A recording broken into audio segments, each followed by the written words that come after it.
avant de commencer, des gens ont raconté que Don Giovanni a fait la prison. Mais pour ceux qui me suivent il y a longtemps, est-ce que c'est la première fois que je dis que j'ai fait la prison? J'ai fait 5 fois la prison en Côte d'Ivoire. Et j'ai fait 5 fois la prison en Russie. Mais comprenez par là, vous voyez, non, les incultes, ceux qui ne sont pas allés à l'école, les illettrés, ne savent pas. Il y a ce qu'on appelle mettre sur mandat de dépôt, que nous on appelle prison généralement, là. Mais ce n'est pas la prison. Réellement, quand on dit que quelqu'un a fait la prison, c'est quelqu'un qui a été condamné pour des faits. Si on veut partir sur cette base, Don Giovanni n'a jamais fait la prison, Bob Lee n'a jamais fait la prison. Si on veut partir sur la base du fait que toi, tu as été accusé de quelque chose et puis on t'a mis en prison et puis on t'a condamné, on t'a reconnu coupable. Si on veut partir sur cette base, je n'ai jamais fait la prison. Mais si on veut partir sur la base d'arrestation arbitraire, de chantage, de garde à vue, oui, Don Giovanni a fait 5 fois la prison en Côte d'Ivoire et 5 fois en Russie. Mais Don Giovanni, que ce soit en Russie, que ce soit en Côte d'Ivoire, n'a jamais été condamné pour un fait. Les faits qu'on m'a toujours reproché en Côte d'Ivoire, c'était trouble à l'ordre public, incitation à trouble à l'ordre public. Voilà. Quoi encore? Il y avait un autre délit là, que j'aimais bien là. Déstabilisation de quoi, ou bien atteinte à l'autorité ou quelque chose comme ça. Il y avait toujours 3 délits. Et pratiquement, il y a 2 délits pour lesquels moi, on m'accusait toujours en Russie. Mais au procès, toujours non-lieu, non-lieu, non-lieu. 5 fois non-lieu en Russie. Mon casier judiciaire vierge en Russie et il est vierge en Côte d'Ivoire. Donc ce que vous dites, apparemment vous parlez de quelqu'un d'autre.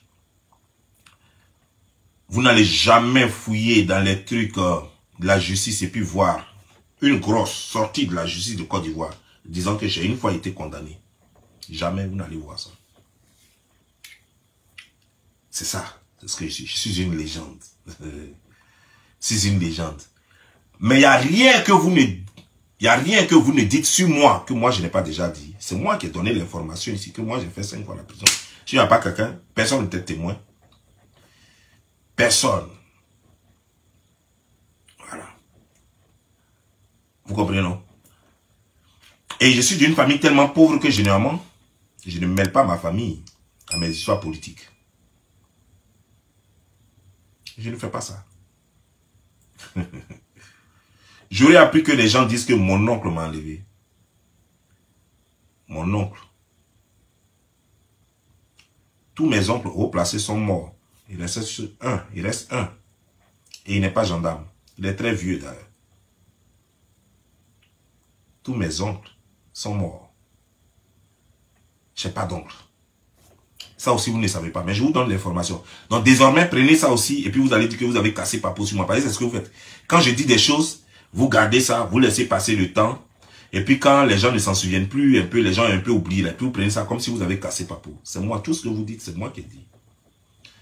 C'est moi qui ai dit, j'ai fait prison. Et aujourd'hui, je vous dis que moi, je n'ai pas d'oncle. Je n'ai ni oncle gendarme, ni oncle quoi que ce soit. Même dans l'armée ou quoi que ce soit.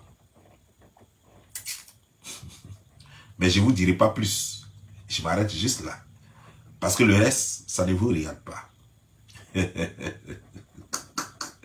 Le reste ne vous regarde pas. Ça, c'est ma vie privée. Mes parents, où ils sont, les postes qu'ils occupent, ça, c'est ma vie privée. Si vous voulez faire des recherches et puis casser, voilà. Vous le saurez.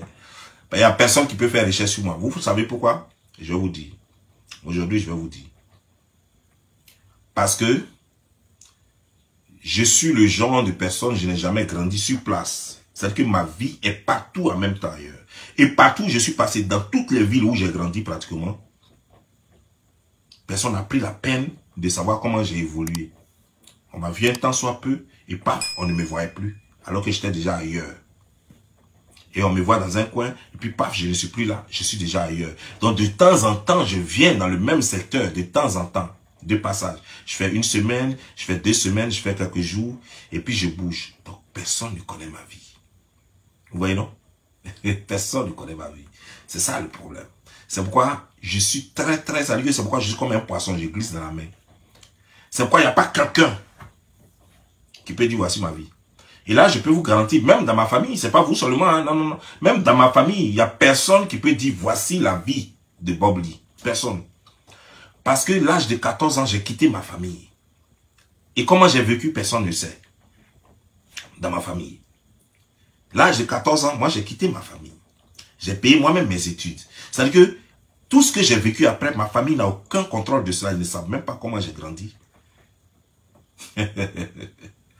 Voilà pourquoi je suis insaisissable. Et les coins où j'ai grandi, ou les coins où j'ai, tel que Treichville, tel que Yopougon, je n'ai pas de mauvais noms là-bas. Tout est honorable. Je me battais pour sauver des gens. Voilà.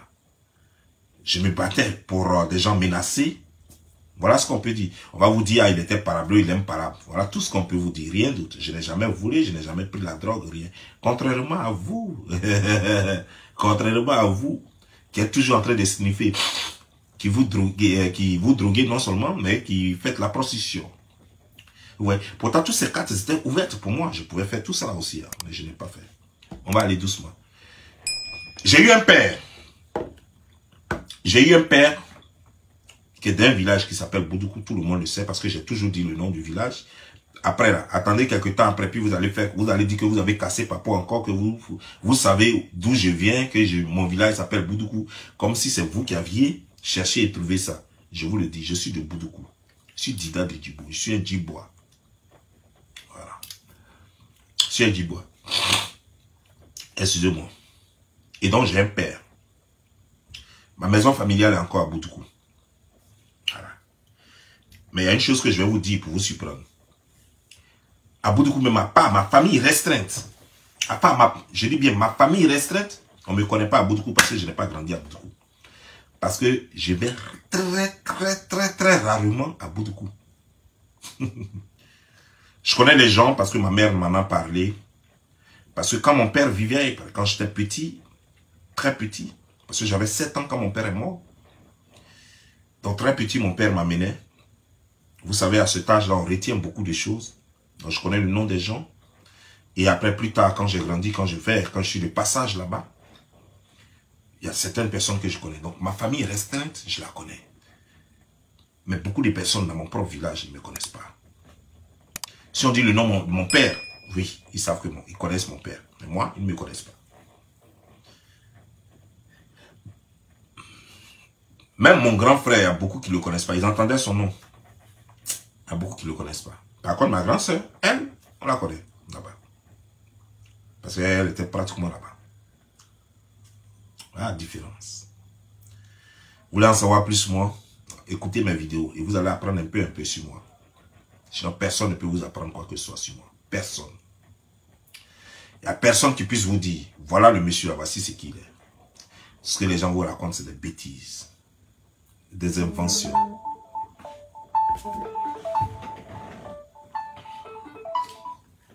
Je suis en direct.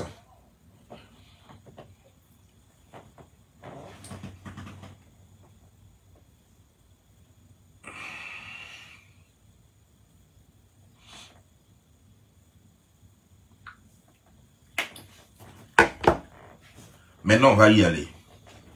Je vais mettre le climatiseur en marche. Le soleil commence à se lever. On va maintenant commencer. Donc, j'ai un père. Contrairement à d'autres personnes qui n'ont pas de père et qui aimeraient parler de la famille des autres. J'ai une mère qui s'est battue toute sa vie pour élever bien tous ses enfants.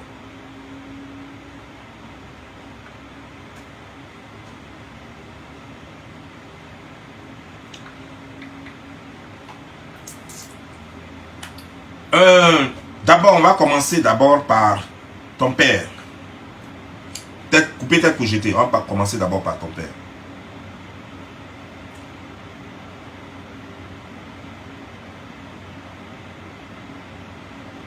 Est-ce que tu as un père? Connais-tu ton père?